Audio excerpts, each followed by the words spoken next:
নমস্কার, দেখছেন কলকাতা টিভি। জেলা সারাদিন নিয়ে আপনাদের সঙ্গে রয়েছে আমি তসবিনা। শুরুতেই যে খবরে নজর রাখবো, বারুইপুরে বাস দুর্ঘটনাকে কেন্দ্র করে উত্তেজনা, বাস ভাঙচুর, রাস্তা অবরোধ। বারুইপুরের যোগীবরতলায় গাড়িতে ধাক্কা, বাসের আহত শিশু সহ বেশ কয়েকজন।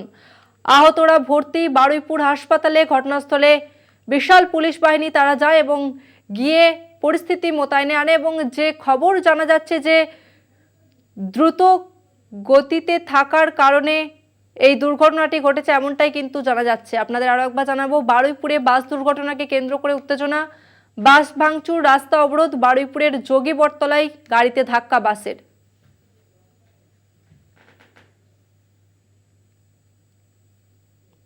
সমবায় ভোটে বিনা প্রতিদ্বন্দ্বিতায় জয়ী তৃণমূল সাংসদ আবু তাহের খান। মুর্শিদাবাদের জাগাইপুর সমবায় সমিতির ভোটে জয়ী তৃণমূল আবু তাহের সহ তৃণমূলের 9 জন সদস্য বিনা প্রতিদ্বন্দ্বিতায় জয়ী। বিনা প্রতিদ্বন্দ্বিতায় জয়ী হলেন আবু তাহের খান এবং একই সঙ্গে তৃণমূলের 9 জন আরও প্রতিদ্বন্দ্বিতা যারা ছিলেন তারা সমবায় ভোটে বিনা প্রতিদ্বন্দ্বিতায় জয়ী হলেন আবু তাহের খান। একই সঙ্গে আরও 9 জন প্রতিদ্বন্দ্বী তারা কিন্তু জয়ী হয়েছেন। তৃণমূল সাংসদ আবু তাহের খান মুর্শিদাবাদের জাগাইপুর সমবায় সমিতির ভোটে জয়ী হয়েছেন। আবু তাহের সহ তৃণমূলের 9 জন সদস্য বিনা প্রতিদ্বন্দ্বিতায় জয়ী হয়েছেন।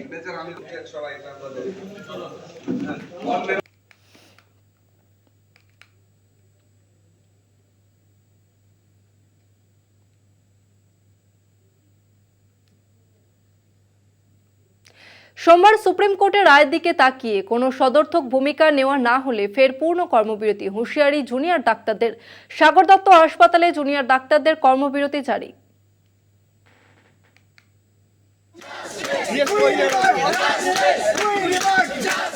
আরজি করে ধর্ষণ ও খুনের ঘটনায় নির্যাতিতার বিচার চেয়ে প্রতিবাদের আগুন এখনো জ্বলছে। এর মধ্যেই ফের আক্রান্ত চিকিৎসক। রাজপথে ধর্নায় বসা জুনিয়র চিকিৎসকদের একগুচ্ছ দাবির মধ্যে অন্যতম দাবি ছিল হাসপাতালে চিকিৎসকদের নিরাপত্তা এবং থ্রেট কালচার বন্ধ করা। দীর্ঘ টানাপোড়েন, শর্ত পাল্টা শর্তের পর কাজে ফিরেছেন জুনিয়র চিকিৎসকরা। তবে কর্মবিরতির জট কাটতে না কাটতেই ফের কর্মবিরতির ডাক। ফের কেন এই সিদ্ধান্ত? ঘটনার সূত্রপাত সাগর দত্ত হাসপাতালে জুনিয়র চিকিৎসক ও নার্সদের মারধরের ঘটনায়। ফের নিরাপত্তা প্রসঙ্গে কাঠগড়ায় রাজ্য সরকার। কার্যত রাজ্য সরকারকে চাপে রাখতেই 30শে সেপ্টেম্বর সোমবার বিকেল থেকে পূর্ণ কর্মবিরতিতে যাওয়ার ডাক জুনিয়র চিকিৎসকদের। কি বলছেন তারা? সাগর দত্ত যে ঘটনা ঘটলো, যে বেড ভ্যাকেন্সি যদি ওনারা দেখতে পেতেন রোগীর পরিজন, তাহলে এত রাগ ওনারা হতো না। ওনারা বুঝতে পারতেন যে এখানে আইসিইউতে বেড নেই। সেইখানে গোটা রাগটা গিয়ে পড়লো আমাদের জুনিয়র ডাক্তার যে ফিমেলরা রইলেন সেখানে আমাদের শুনতে হলো যে আরেকটা অভয়া করে দেবো। এই সাহস কোথা থেকে পাচ্ছে তারা? এই সাহসগুলো পাচ্ছে আসলে তাদের মাথায় বড় কেউ রয়েছে। আসলে তাদের মাথায় এই যে ভয়ের রাজনীতি বলছি না, আসলে তারাই এর মাথা। এইদের সবাইকে উপড়ে ফেলা অবধি আমাদের আন্দোলন কিন্তু চলবে। রাজ্য প্রশাসনের কাছে যে সেফটি সিকিউরিটির প্রশ্ন ছিল, সেই সেফটি সিকিউরিটির প্রশ্ন আমরা নজর রাখছি এবং আমরা মনে করি যে দ্বিতীয় সাগর দত্তের মতন ঘটনা যাতে না ঘটে, দ্বিতীয় অভয়ার মতন যাতে ঘটনা না ঘটে, সেই জায়গা থেকে আমাদের সুপ্রিম কোর্টের দিকে নজর থাকছে। এবং আমার সহযোদ্ধা দেবাদা যেভাবে বললো যে আমরা রাজ্য প্রশাসনের কাছে শেষ সময়টুকু দিতে চাইছি, তারা যেন আমাদের এই নমনীয়তাকে দুর্বলতা না ভাবে, সেই জায়গা থেকেই আমরা বলছি যে সোমবার সুপ্রিম কোর্টের হিয়ারিংয়ের পর এবং রাজ্য প্রশাসনের দিক থেকে যে জায়গা উঠে আসছে সেই দেখে আমরা সোমবার বিকেলের থেকে কর্মবিরতির ডাক দিয়ে রাখি। সাগর দত্ত মেডিকেল কলেজে ইতিমধ্যেই কর্মবিরতি শুরু করেছেন জুনিয়র ডাক্তাররা। এর আগে জুনিয়র ডাক্তারদের কর্মবিরতির জেরে চরম ভোগান্তিতে পড়তে হয়েছিল সাধারণ মানুষকে। বিনা চিকিৎসায় অনেকের মৃত্যুর অভিযোগও ওঠে। সেই পরিস্থিতি থেকে বেরিয়ে আসতে না আসতেই ফের কর্মবিরতির ডাক জানিয়ে শুরু হয়েছে রাজনৈতিক তর্ক বিতর্ক। কর্মবিরতিতে যাবেন তাহলে তারা তো সরাসরি রাজনীতিটাই করুন, আমাদের কোনো আপত্তি নেই, কিন্তু তাহলে কিন্তু ব্যবহারটাও সেই রকমই আশা করবে। সরকার চাইছে না যে একটা সুন্দর ব্যবস্থায় আসুক, আবার নরমালসি ফিরে আসুক।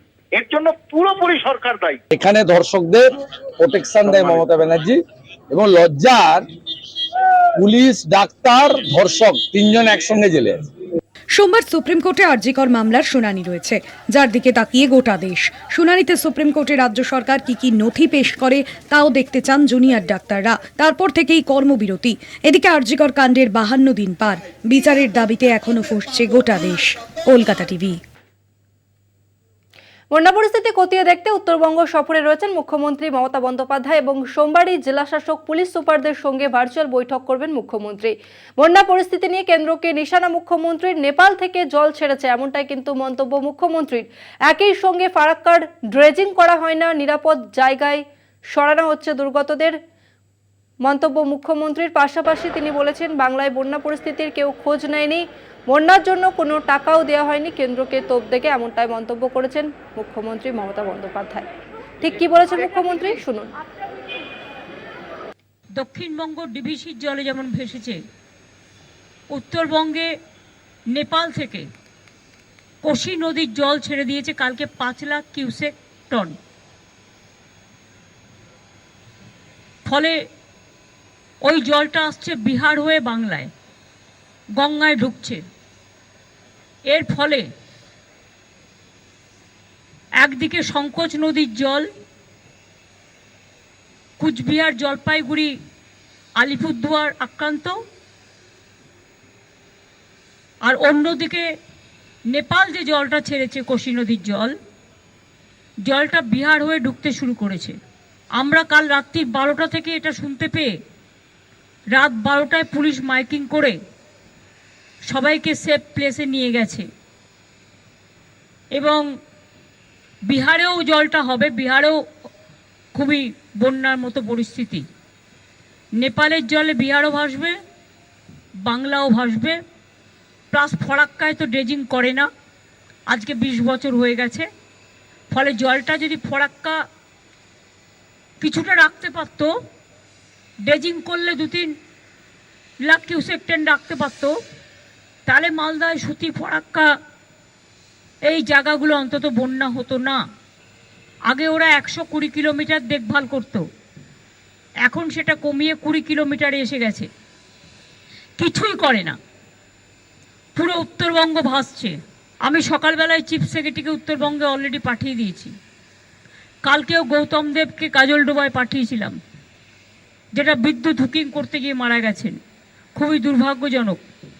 আজকেও সিএসকে আমি বলেছি ওই এলাকার এমএলএ খগেশ্বর রায়কে নিয়ে স্পটে যেতে। তাছাড়াও উত্তরবঙ্গের জেলাগুলো নিয়ে মুর্শিদাবাদকেও ইনক্লুড করেছি। আমার বিকেল 5টায় উত্তরকন্যা থেকে মিটিং আছে। যারা ফিজিক্যালি আসতে পারবেন, যারা ফিজিক্যালি আসতে পারবেন না তারা ভার্চুয়ালি থাকবেন। আর্মিও ওই পথে যাতায়াত করে এবং সিকিমও কিছুটা আছে। সুতরাং এটা আমাদের আজকের মিটিংয়ে আমি দেখি ওদের কেউ থাকে কি না, না থাকলে আমরা ওদের সাথে কথা বলবো। মুখ্যমন্ত্রীর এই মন্তব্যের পরে আমরা কথা বলেছিলাম বিজেপি সাংসদ শ্রমিক ভট্টাচার্যের সঙ্গে। তিনি কি বলেছেন শুনুন। তা দীর্ঘ 13 বছরের সাত্বিক ব্যর্থতাকে আজকে কেন্দ্রের উপরে চাপিয়ে দিচ্ছেন। ডিভিসির বিরুদ্ধে বিদ্রোহ ঘোষণা করছেন, কখনো নেপালের বিরুদ্ধে কথা বলছেন। তার যে সচিব স্তরের অফিসাররা আছে তারা কি করছিলেন?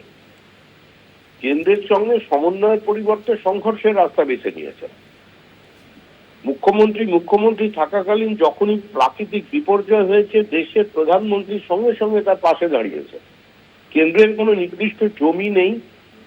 কেন্দ্রের কাজ হচ্ছে যুক্তরাষ্ট্রীয় ব্যবস্থাকে শক্তিশালী করা এবং এই প্রতিযোগিতামূলক যে ব্যবস্থা, কম্পিটিটিভ কোঅপারেটিভ ফেডারালিজমের কথা বলে আজকে দেশের প্রধানমন্ত্রী প্রতি ক্ষেত্রে বিভিন্ন রাজ্যের আর্থসামাজিক উত্তরণের চেষ্টা চালিয়ে যাচ্ছেন।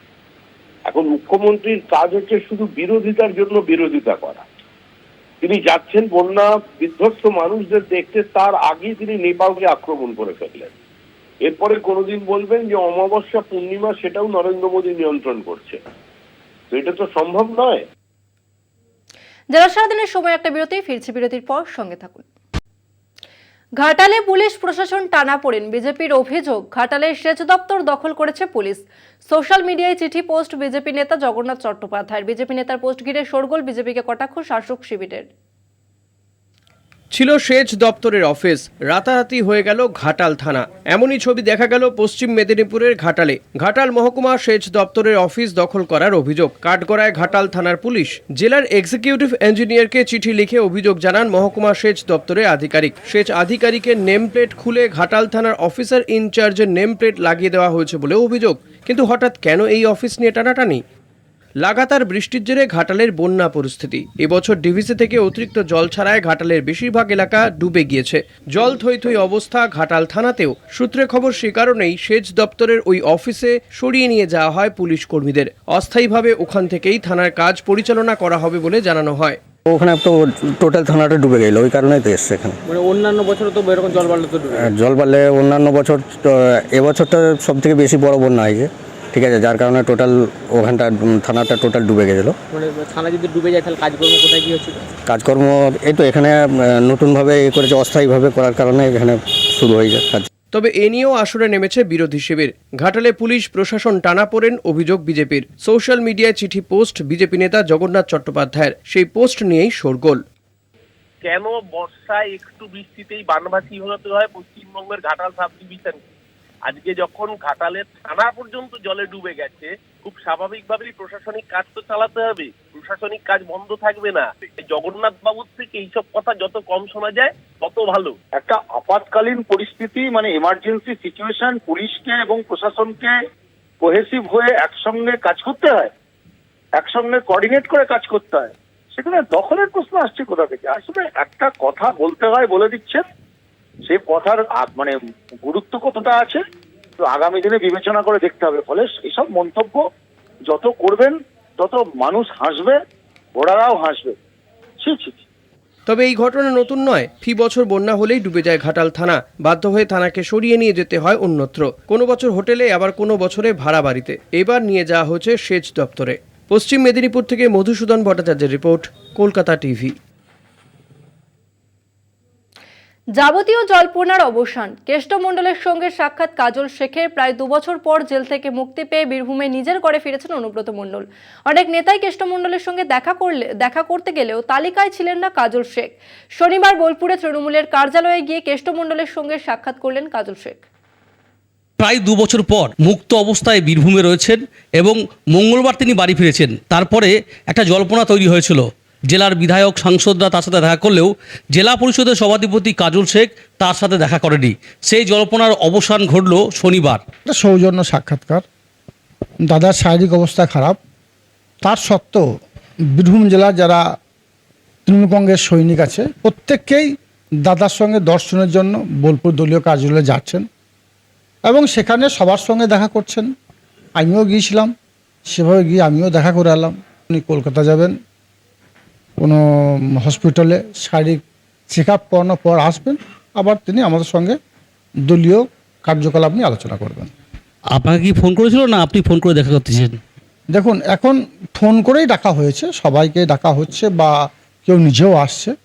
আর দাদার বাড়ি ভাই যাবে, তার জন্য ফোন করে ডাকার কোনো প্রয়োজন আছে বলে আমি মনে করি। তাছাড়া ওটা দলীয় পার্টি অফিস।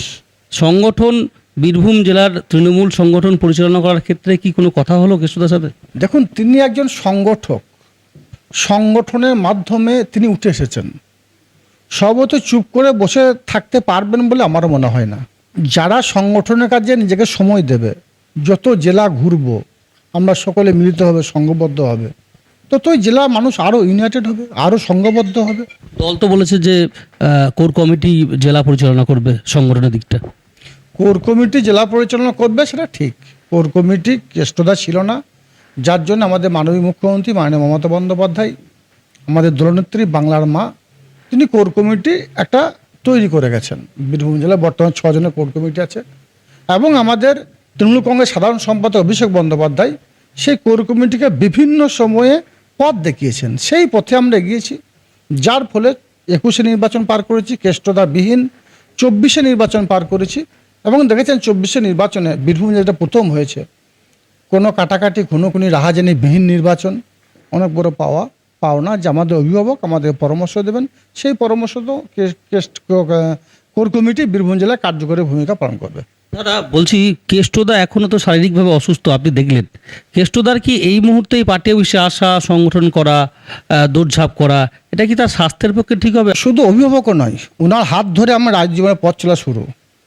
আপনি যদি আমার কথা বলেন, আজ 28 তারিখ, 1 মাস হলো 28 তারিখে আজকের দিনেই আমার হাতে একটা স্ট্যান্ড বসেছে। যখন মানুষ বন্যা কবলিত এরিয়ায় বন্যা এতে পড়ে, বন্যা যখন এরিয়াতে হয় আমাদের 9টা ব্লকে, তখন কিন্তু বাড়িতে বসে থাকিনি আমি। সর্বত কেষ্টমণ্ডলকে যতই আমরা পরামর্শ দিই, যতই দাদাকে বলি বাড়িতে বসে থাকুন, যতই তালা বন্ধ করি তালা ভেঙে বেরিয়ে চলে আসবে। মানুষ গ্রহণ করবে? 2 বছর পর বেরিয়ে এলেন উনি আমাদের অভিভাবক। বীরভূম জেলার তৃণমূল কংগ্রেসের সংগঠনটাকে তিল তিল করে গড়ে তুলেছেন। পিছিয়ে পড়া বীরভূমটাকে আমাদের রাজ্যের মানবিক মুখ্যমন্ত্রী মাননীয় মমতা বন্দ্যোপাধ্যায়ের কাছে বারবার গিয়ে দরবার করে বীরভূমটাকে এগিয়ে নিয়ে গেছেন। সবাই ওনাকে দাদার আসনে, অভিভাবক আসনে বসিয়ে রেখেছেন, ওই আসনেই উনি থাকবেন। বীরভূম থেকে মনা বীরবংশী, কলকাতা টিভি। জেলা 7 দিন আজ এই পর্যন্তই। দেখতে থাকুন কলকাতা টিভি, রাত দিন 7 দিন।